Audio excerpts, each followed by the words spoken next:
Let's talk about Lay Down Sally. So this song was released on Eric Clapton's 1977 record Slow Hand, which we've all become probably pretty familiar with, if we're familiar with his discography at all. It was written by Clapton himself, along with the singer on the track, Marcella Detroit, and George Terry. And one thing that I think is really interesting about this track is it was in the style of J.J. Cale. So the musicians he was playing with, they were all American musicians. They weren't English musicians like a lot of his bands often were. A lot of, the sounds that he was kind of going for were based off of. And you can hear there's this kind of rockabilly and country element. So the interesting fact about this song that, I think really kind of brings it all home and really ties in what the sound is for me is it was one of the highest charting songs on the country Billboard charts.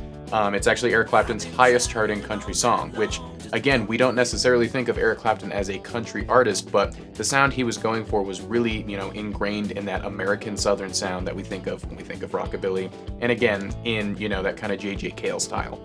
And this song is also famous for, it was obviously a hit at the time. It was on a very big record of his, but it was also made famous again by the Jerry Garcia Band. They kind of had this as one of the staples in their repertoire.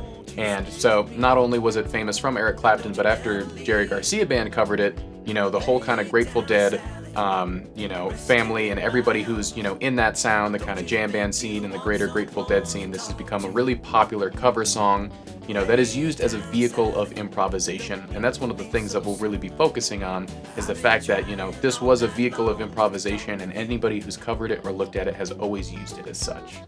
When we're looking at this song, we're going to be focusing on, the song form in itself and how we can use what would be a traditional 12-bar blues as a vehicle to, write songs that actually deviate a little bit away from that but are still using blues as its foundational structure. We're also going to look at some right-hand techniques where we're really incorporating that 16th note, kind of rockabilly style that's almost similar to how we would maybe approach a funk guitar. And we'll also talk about improvising within the minor pentatonic and how we can actually borrow some notes from Dorian and include them in our solos so we can still stay within the blues tradition, but also include some things that, kind of go a little bit beyond just our simple pentatonics. I had a lot of fun getting familiar with this song, and I'm looking forward to teaching it, so let's get started.